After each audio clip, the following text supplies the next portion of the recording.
여러분은 은혜라는 말을 믿으십니까? 오늘 들려드릴 이야기는 말 못하는 짐승이 사람보다 더 깊은 마음으로 자신을 거두어준 주인에게 보답한 기적 같은 이야기들입니다. 가슴 따뜻한 차 한 잔 드시면서 혹은 편안한 이불 속에 누워 옛날 이야기 듣듯 들어주시면 좋겠습니다. 옛날, 아주 먼 옛날, 강원도 두매산골 첩첩산중 깊은 곳에 김노인이라는 분이 살고 있었습니다. 얼마나 깊은 산골인지 해가 중천에 떴다가도 순식간에 산 너머로 숨어버리는 그런 곳이었습니다. 김노인 내외는 가진 것은 없었지만 마음만은 비단결 같은 분들이었습니다.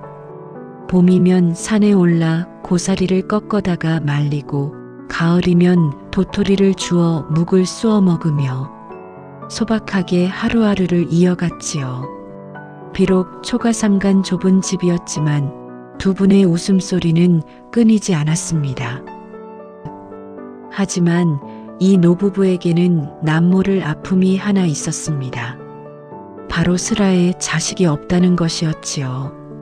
젊은 시절 어렵게 얻은 아들을 역병으로 먼저 떠나보내고 할멈은 밤마다 아들이 덮던 이불을 끌어안고 울곤 했습니다. 그럴 때마다 김노인은 말없이 할멈의 등을 다독여주며 서로의 아픔을 보듬으며 늙어갔습니다. 세월은 야속하게 흘러 가난은 좀처럼 떠나질 않았습니다. 설상가상으로 할멈은 시름시름 앓기 시작했습니다. 영감 나 때문에 고생이 많소. 그런 소리 마오. 임자만 건강해진다면 내 무슨 짓인들 못하겠소. 하지만 산삼은커녕 약 한 첩 지을 돈이 없어 할아버지는 텃밭에서 캔 도라지를 다려 먹일 뿐이었습니다. 그러던 어느 해 여름 장마철이었습니다. 하늘에 구멍이라도 난 듯 비가 쏟아지던 밤이었습니다. 천둥 소리가 우르릉 쾅쾅 산천을 뒤흔들고 번개가 번쩍번쩍 창호지 문을 밝혔습니다. 밤새 잠 못 이루고 뒤척이던 김노인의 귀에 빗소리 사이로 희미한 비명소리가 들려왔습니다. 깨, 깨, 마치 살려달라는 듯한 애처로운 소리였습니다. 임자, 무슨 소리 못 들었소? 글쎄요. 바람 소리 아니겠습니까? 아니요, 분명 살아있는 것의 소리요. 김노인은 낡은 우장을 걸치고 희미한 호롱불을 들고 밖으로 나갔습니다. 비바람이 어찌나 거센지 몸을 가누기조차 힘들었습니다. 소리가 나는 감나무 밑으로 가보니 세상에 어린 까치 한 마리가 진흙탕 속에 처박혀 파들파들 떨고 있는 것이 아니겠습니까? 한쪽 날개는 꺾였는지 축 늘어져 있었고 숨은 금방이라도 넘어갈 듯 헐떡이고 있었습니다. 아이고, 가엾어라. 내 어미는 어디 가고 혼자 이러고 있느냐? 김노인은 주저없이 까치를 품에 안았습니다. 차가운 빗물에 젖은 까치의 몸이 노인의 따뜻한 품에 안기자 조금씩 떨림이 잦아들었습니다. 방으로 돌아온 노인은 수건으로 물기를 닦아주고 할멈은 아픈 몸을 일으켜 콩을 갈아 미음을 쑤었습니다. 아가, 어서 먹어라. 살아야지. 살아야 어미도 만나지. 노부부는 자신들의 끼니를 덜어 까치를 먹이고 산에서 캔 귀한 약초를 지식여 다친 날개에 발라주었습니다. 그렇게 한 달, 두 달, 노부부의 지극정성 덕분에 까치는 기적처럼 건강을 되찾았습니다. 날개도 말끔히 나았지요. 어느새 정이 듬뿍 든 까치는 노부부를 어미처럼 따랐습니다. 김노인이 밭을 매면 옆에서 지렁이를 잡아먹고 할멈이 마루에 앉아 있으면 무릎 위에 올라와 재롱을 부렸습니다. 적막하던 산골집에 웃음꽃이 피어난 것입니다. 하지만 가을이 깊어가고 찬 바람이 불기 시작하자 김노인은 결단을 내려야 했습니다. 이제 너도 가야지. 내가 살던 넓은 세상으로 가거라. 할아버지는 까치를 허공으로 날려보냈습니다. 까치는 차마 발길이 떨어지지 않는 듯 지붕 위를 3번 빙빙 돌고는 깍, 깍, 큰 소리로 울고 산 너머로 날아갔습니다. 까치를 보내고 난 뒤 노부부에게는 더 큰 시련이 닥쳐왔습니다. 그의 겨울은 유난히도 추웠고 눈도 많이 왔습니다. 밀린 빚을 받으러 온 악독한 집주인이 들이닥친 것입니다. 여봐라! 당장 돈을 내놓지 못하면 이 집을 비워라! 주인 어른, 제발 한 번만 봐주십시오. 이 엄동설한에 늙고 병든 아내를 데리고 어디로 가란 말입니까? 김노인이 바짓가랑이를 잡고 애원했지만 주인은 매몰차게 뿌리치고 돌아갔습니다. 내일이면 쫓겨날 신세. 할멈은 서러움에 북받쳐 소리 죽여 울었고 김노인은 죄인처럼 고개를 들지 못했습니다. 임자, 미안하오. 다음 생에는 부잣집에 태어나시오. 두 사람은 서로의 차가운 손을 꼭 잡고 마지막 밤을 눈물로 지새웠습니다. 그때였습니다. 새벽녘의 고요를 깨고 밖에서 요란한 소리가 들렸습니다. 깍, 깍, 깍. 너무나도 익숙하고 반가운 소리였습니다. 김노인이 방문을 열어보니 눈 덮인 마당 감나무 가지 위에 작년 여름 구해줬던 그 까치가 앉아 있었습니다. 그런데 까치의 입에 무언가 하얗게 빛나는 것이 물려 있었습니다. 까치는 마당으로 휙 날아와 김노인의 발치에 그것을 툭 하고 떨어뜨렸습니다. 그것은 놀랍게도 어른 주먹만 한 귀하디 귀한 천연 진주였습니다. 달빛을 받아 영롱하게 빛나는 그 보물은 마치 노부부의 착한 마음씨처럼 맑고 투명했습니다. 까치는 할아버지의 손등을 부리로 한번 톡 건드리고는 감사의 인사를 하듯 고개를 숙이고 하늘 높이 날아올랐습니다. 멀리 날아가는 까치의 뒷모습에는 후광이 비치는 듯 했습니다. 그 보물 덕분에 노부부는 빚을 모두 갚고 할멈의 병도 말끔히 고쳐 오래오래 행복하게 살았다고 합니다. 짐승도 은혜를 입으면 목숨 걸고 갚는다는 이 이야기, 우리에게 시사하는 바가 참 크지 않습니까? 까치 이야기 잘 들으셨습니까?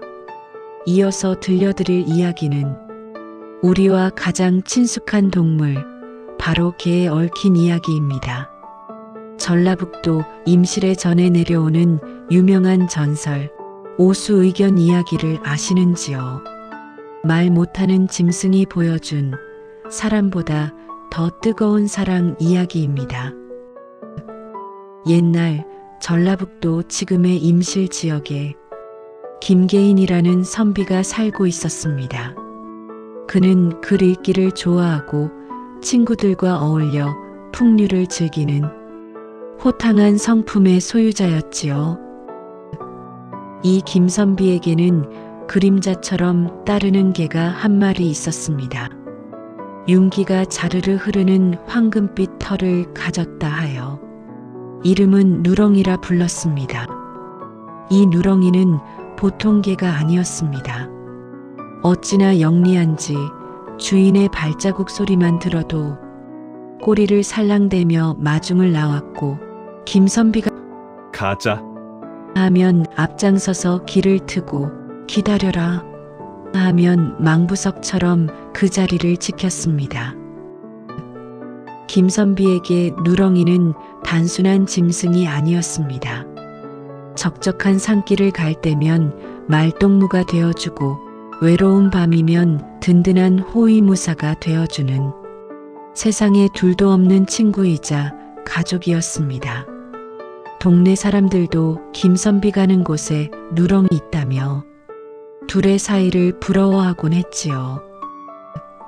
그러던 어느 화창한 봄날이었습니다.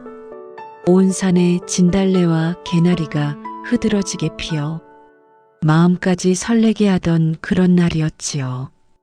이웃 마을에서 큰 장이 서고 잔치가 열린다는 소식에 김선비는 채비를 서둘렀습니다. 누렁아, 가자. 오늘 날씨도 좋은데 콧바람 좀 쐬러 가자꾸나. 누렁이는 신이 나서 컹컹 짖으며 앞장섰습니다. 잔치집에 도착하니 맛있는 음식 냄새가 진동을 하고 오랜만에 만난 친구들과 회포를 푸느라 시간 가는 줄 몰랐습니다. 기분이 좋아진 김선비는 권하는 술잔을 마다하지 않았습니다. 막걸리 한 사발, 두 사발. 그렇게 주고받는 술잔 속에 해는 어느덧 서산으로 니연니연 넘어가고 있었습니다. 어이쿠, 날이 저물겠네. 내 얼른 가봐야겠네. 김선비는 거나하게 취해 몸을 비틀거리며 집으로 향했습니다. 물론 그 곁에는 충직한 누렁이가 주인이 넘어질세라 바짝 붙어서 걷고 있었지요. 집으로 돌아오는 길, 술기운이 확 오른 김선비는 쏟아지는 졸음을 참을 수가 없었습니다. 마침 눈앞에 파릇파릇한 잔디밭이 보였습니다. 봄바람은 살랑살랑 불어오고 등 따뜻한 햇살은 내리쬐고 그 유혹을 이기지 못한 김선비는 그만 풀밭에 벌러덩 드러누웠습니다. 아이고, 좋다. 잠깐 눈만 좀 붙이고 가자. 김선비는 그대로 깊은 잠에 빠져들고 말았습니다. 누렁이는 주인이 깰 때까지 곁에 앉아 파리를 쫓으며 보초를 섰습니다. 여기까지는 여느 때와 다름없는 평화로운 풍경이었습니다. 그런데 사단이 나고 말았습니다. 어디선가 매캐한 냄새가 바람을 타고 날아왔습니다. 건조한 봄 날씨 탓이었을까요? 아니면 누군가 버린 불씨 때문이었을까요? 저 멀리 산기슭에서 시작된 산불이 바람을 타고 무서운 기세로 번져오기 시작한 것입니다. 타닥, 타닥, 우르르. 마른 풀이 타는 소리는 마치 성난 짐승의 울음소리 같았습니다. 붉은 화마는 김선비가 잠든 곳을 향해 입을 벌리고 달려들었습니다. 하지만 술에 깊이 취한 김선비는 코를 골며 세상 모르고 자고 있었습니다. 누렁이는 다급해졌습니다. 컹, 컹, 컹. 목청껏 짖어보았지만 주인은 미동도 하지 않았습니다. 주인의 옷자락을 물고 힘껏 흔들어도 보았지만 축 늘어진 몸은 꿈쩍도 하지 않았습니다. 불길은 이제 코앞까지 닥쳐왔습니다. 뜨거운 열기가 숨을 턱턱 막히게 했습니다. 보통 짐승이었다면 제 목숨을 부지하기 위해 걸음 하나 살려라 하고 도망갔을 것입니다. 하지만 누렁이는 도망가지 않았습니다.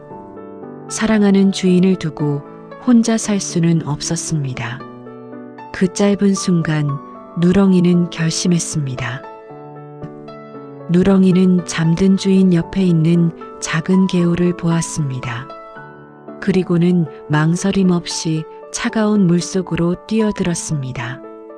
첨벙, 온몸의 털을 물에 흠뻑 적신 누렁이는 다시 물 밖으로 뛰쳐나와 주인이 누워있는 주변의 마른 풀밭 위를 뒹굴기 시작했습니다. 대굴대굴, 대굴대굴, 자신의 몸에 묻은 물기로 풀을 적셔 불이 번지지 않게 하려는 것이었지요. 한번 구르고 다시 개울로 뛰어들어 물을 적시고 또 다시 달려와 불길 앞을 가로막으며 뒹굴었습니다. 뜨거운 불길이 누렁이의 살을 스치고 지나갔습니다. 황금빛 털이 불에 그을려 타들어갔습니다. 발바닥은 뜨거운 열기에 대여살이 벗겨졌습니다. 얼마나 뜨겁고 얼마나 고통스러웠을까요? 컹! 신음소리가 절로 나왔지만 누렁이는 멈추지 않았습니다. 주인의 얼굴 위로 불똥이 튀지 않게 자신의 몸이 방패가 되어 막아섰습니다. 개울과 풀밭을 오가기를 수십 번, 수백 번. 누렁이의 동작은 점점 느려졌습니다. 숨은 헐떡이고 온몸은 검게 탔으며 기력은 다해갔습니다. 하지만 마지막 순간까지 누렁이는 주인의 곁을 떠나지 않았습니다. 얼마나 시간이 지났을까요? 불길은 누렁이가 만들어 놓은 젖은 띠를 넘지 못하고 그 주변만 새까맣게 태운 채 꺼져갔습니다. 한기를 느낀 김선비가 부스스 눈을 떴습니다.